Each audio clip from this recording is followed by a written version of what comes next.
Hello there, Alaskans, wherever you are. Welcome to the Must Read Alaska Show. Coming to you from somewhere in Alaska. This is the place where we talk about, you guessed it, Alaska. Where we keep the mainstream media on their toes and where we are standing up for what's right in a world run by leftists. You can find out more by heading over to mustreadalaska.com and also checking out the Must Read Alaska YouTube channel for some really great content. But first, let's get this party started. Welcome, everybody, to the Must Read Alaska Show. I'm your host, John Quick, coming to you live from somewhere in Alaska. I hope everybody had a phenomenal Christmas and a Christmas Eve. And we are, lots of folks are headed off to Hawaii probably to get a little sun maybe before school starts back again. I want to thank everybody that listens, watches, and reads Must Read Alaska. If you want to help keep the lights on here at Must Read Alaska, just go to mustreadalaska.com on the right-hand side. There's a little donate button. And if you want to sponsor the show, just email me, John, John, at mustreadalaska.com. And I would love to have you sponsor the show. So without further ado, we have a very special guest today, Bob Stark, who is the author of Warflower, a true story of family, service, and life in Alaska. Bob, welcome to the Must Read Alaska Show. Thank you very much for having me on. Well, I'm very excited that you're coming on the show and that folks will get a kind of a sneak peek behind the curtain of this book you recently wrote. It's getting a lot of great press, like we just were chatting about earlier today. You've had a couple of wonderful articles written about it already, and so for folks that have never heard of this book, tell us a little bit about the book and why you wrote it.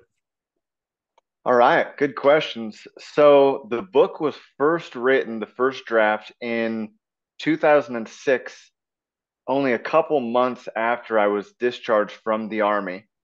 And it was kind of a purge of all the things I had been through in Iraq as an infantryman, as a child growing up in Alaska and broken home.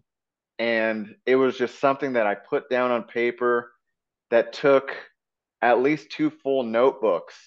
And then by the time I came home, I went to type it up and I couldn't even read it. It was so sloppy and angry.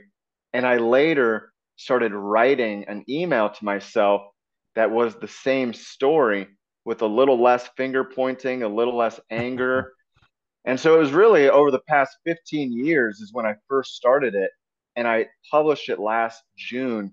It's been something that, like Viktor Frankl says in Man's Search for Meaning, was something that really kept me going during difficult times and gave me purpose. And so it's about my time growing up in Alaska, about my time joining up in the military. I parachuted into Iraq and the invasion, and then about my time getting out of the military and that difficult transition. And then it ends on a hopeful note with where I live now with my family off grid on the Kenai Peninsula. So that's awesome. So lots of folks have rough childhoods, right?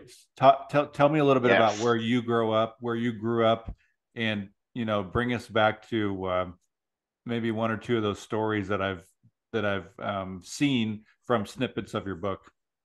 Of course. Yeah. My childhood was no more difficult than most.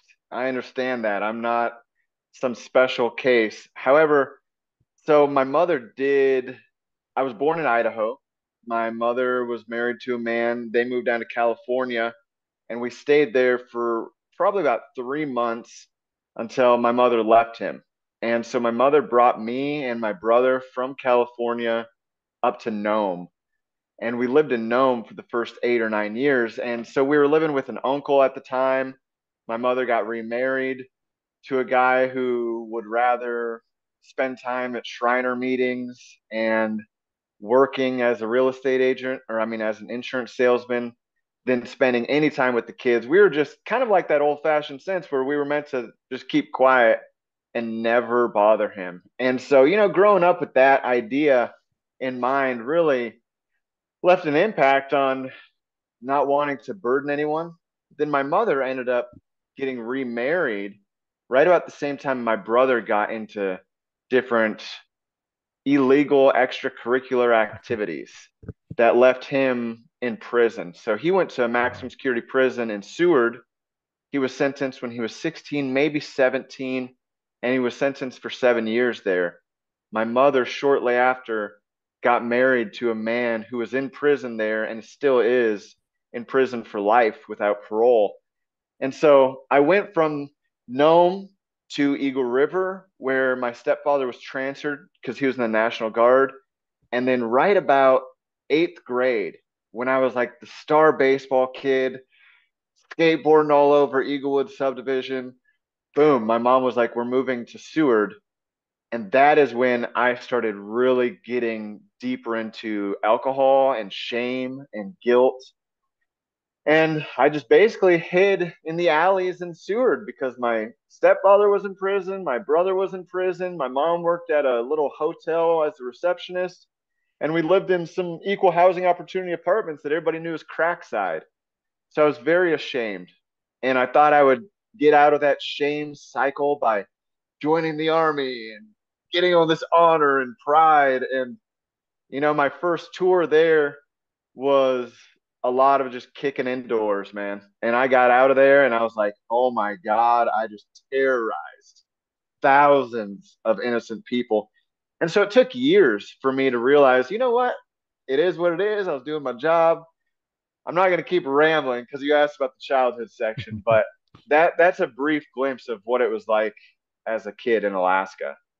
So what do you think in you maybe flip the switch from, you know, uh, being dealt some difficult cards, going into the army to, um, making a making a strategic move to do something positive, like write a book and move your family to subsistence living in Alaska. That's quite the coin flip there. What motivated you to do that? So the biggest things, there was a series of events. One was I was living in a yoga house in Guatemala. So I pursued yoga and Buddhism and meditation from Guatemala to Nepal and India. And through those teachings, I was able to start forgiving myself, forgiving others, forgiving my childhood traumas, if you want to call them that. So much forgiveness that I'd never done.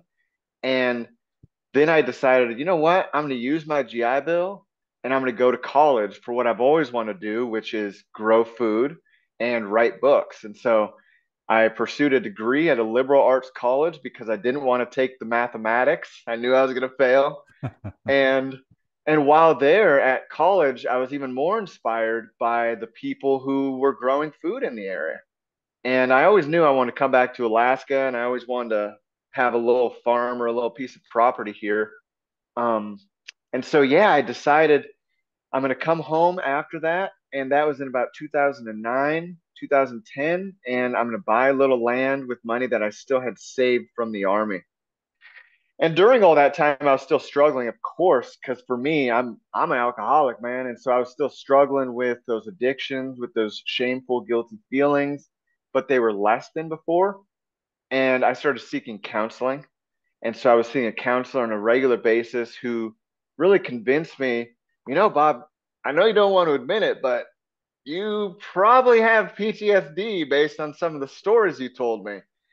And I was like, no, you're just trying to label me. I know that it's a government conspiracy. And when I really started owning up to that and learning more about what PTSD is, how to manage my life in a way that I'm not constantly in fight or flight mode, and then to get off of drugs and alcohol completely, those were game changers that then led me to buy the property out where I live now. And then it wasn't till 5 or 6 years into sobriety that I met my wife because I had so much work to do that I was a wreck, man, for those first 5 years. So now I live out here. I've got my two daughters, they're 1 and 3, my wife, dogs, chickens, goats. We're doing the thing. We paid off our property. And yeah, it's been a real transformation in my lifetime. So I'm grateful. That's pretty awesome. So, there's a lot of armed service veterans out there that aren't fortunate enough to have that flip of the coin, as you know, probably you're well aware of, there's, I think somebody commits suicide every 22 minutes or seconds. It's a very sad stat. Um, what's your hope with this book? Do you think it is going to give others hope that maybe don't know where to find it? What's your ultimate hope with this book and what it could bring to folks that have maybe went through some similar stuff that you went through? Yeah, so my understanding is the stat is there's 22 veterans who commit suicide every day. There it is. I think that's And the correct one. yeah, and definitely my hope initially with my book was to save my own life.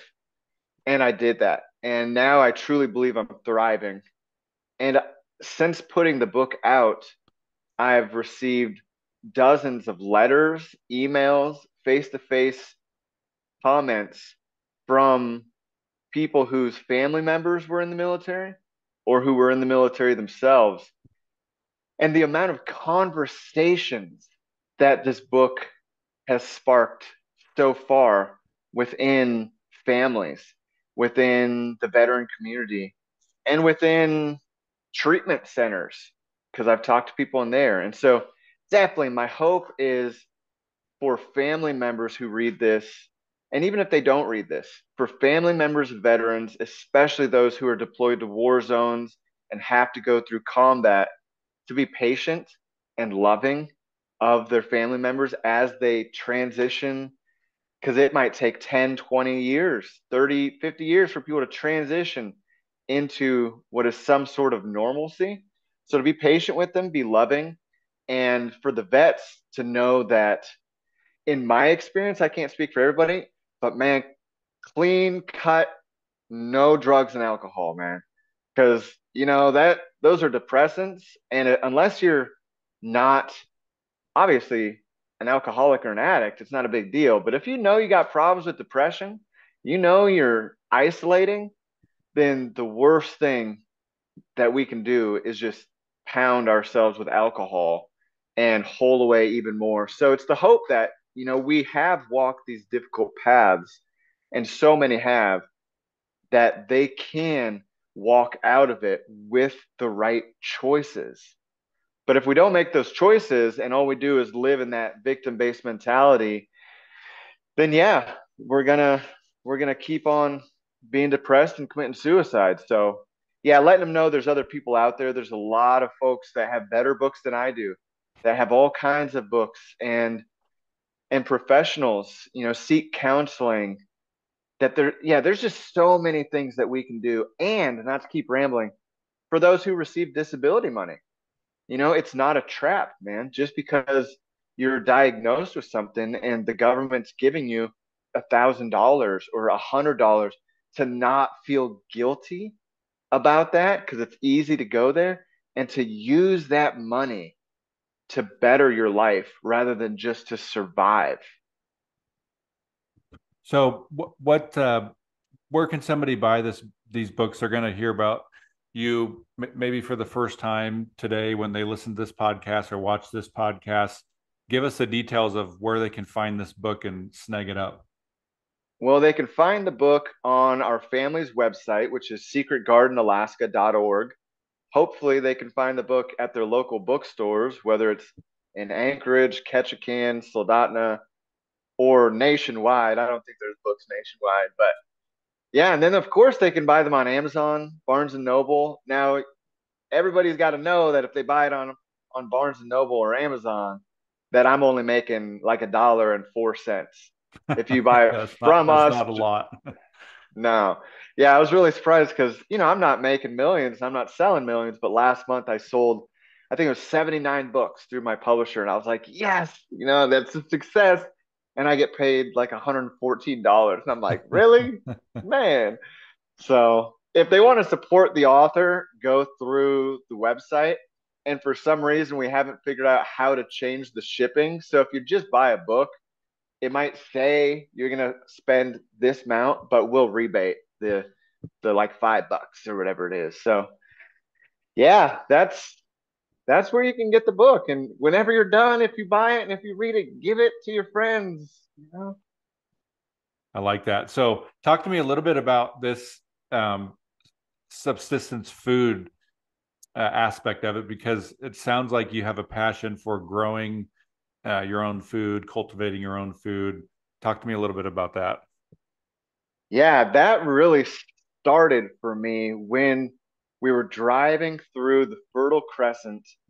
I was riding in the back of a Humvee. We were chasing an Iraqi who had an AK-47, and we were just plowing through this farmer's field. And I remember looking at that farmer and looking at that field and his small house and thinking, that could be such a peaceful life. Like, I was really wanting that peace in my life and that slow steadiness. And so, yeah, it later was reinforced when I went to college, like I said. And I remember my teacher was like, "Hey, Bob, will you harvest the flowers for today?" And I'm like, "Me? Like, I'm a combat vet, man. You want me to harvest the flowers?" I didn't say that, but that's what I was thinking. And I'm like, "Okay, yes, sir." I go out there and I'm harvesting these cut flowers, and all of a sudden, this wave of emotion struck me. There was the smells of the flowers, the sounds of the bees, the waving of the spruce trees, the sounds of my fellow farm workers giggling in the distance. And I just started crying, my knees right there, and I was just weeping. And I didn't know why. Thank God nobody saw me because I'd have felt like a chump. But I ended up standing up from that. And it was another one of those moments where I knew I needed to come home and grow food. And so, yeah, well, what we got going on out here is a slow growing operation that started in 2012 with me and a pick and a shovel planting a little bed of radishes. But now we're at a point where, we're growing, I don't know, hundreds of pounds, at least thousands of pounds of whether it's potatoes, broccoli, an assortment of vegetables. And then we've got a flock of chickens that fluctuate between 30 to 60 for eggs that we sell and get for ourselves. We do meat birds every year that we raise free range and we put those in the freezer. We hunt moose out here, and thankfully, every couple years we get one. We salmon fish and put those in the freezer. We do an assortment of things that provide for us a little bit of income, which we're hoping to expand because we're not really business minded, and some food for friends and family. So we're off grid as well, which can be challenging and can also be very liberating. So, That's exciting. So, do you have any other plans to write another book down the road? What are your future goals and aspirations? yes, I am. So part of why Warflower took so long was because it had so much challenging moments that I had to go back in and out of. My counselor calls it exposure therapy or reframing the stories that happen. And so, yeah, during those 15 years of writing Warflower, I wrote a couple other books. And I'm currently working on one on the third draft of it that was written in 2013. That's kind of a follow up to this one. It's another memoir. And I've been just recently sharing it with my wife, and I'm learning all kinds of stuff through all kinds of self-published authors. So I'm starting a Kickstarter. I'm like seeing how to go about making it a profession and getting direct sales to people as an author reader relationship. And so, yeah, it's about buying a motorcycle, going on a long road trip, finding the courage to make changes when you're living in depression, about my mother's death, and then it's all about living out here. And so it's broke up just like Warflower has two parts. This next one has four parts, which is broken up from 2013 until today. And so, yeah, man, I'm really excited about it. I've just come up with the title. I'm not going to tell it yet because it might change, but I'm excited about it. Thanks for asking. That's awesome. So, 20 minutes has gone by in a flash. Any last minute thoughts here before we head off?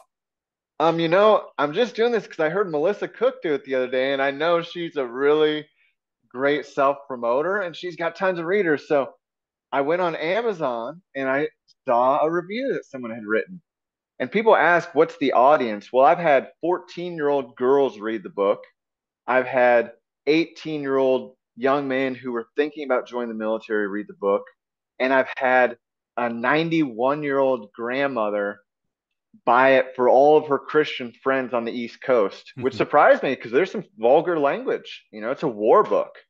And so this person loved to cook on Amazon says, a book you won't forget.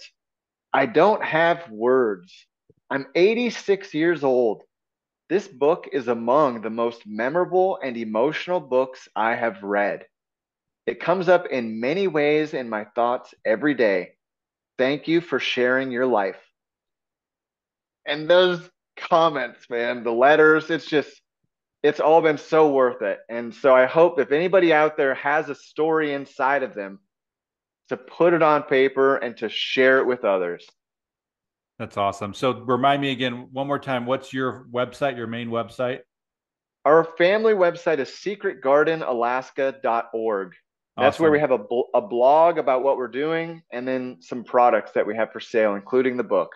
Awesome. So folks, go to secretgardenalaska.org. We'll put the link in the description in the podcast so that folks can go there. Go check out the book. Go buy a copy for yourself and a friend. Bob, I want to thank you so much for joining us here on the Must Read Alaska show. We wish you nothing but success. You're welcome back anytime. And for folks that listen, watch, and read Must Read Alaska, if you want to help keep the lights on here at Must Read Alaska, just go to mustreadalaska.com on the right-hand side. There's a little donate button. Every $5, $10, $100 helps keep the lights on. If you want to sponsor the Must Read Alaska show, just email me, John, John, at mustreadalaska.com. Would love to have folks sponsor the show. And until next time, I'm John Quick from somewhere in Alaska. Thanks so much, Bob, for joining us. Thank you, sir.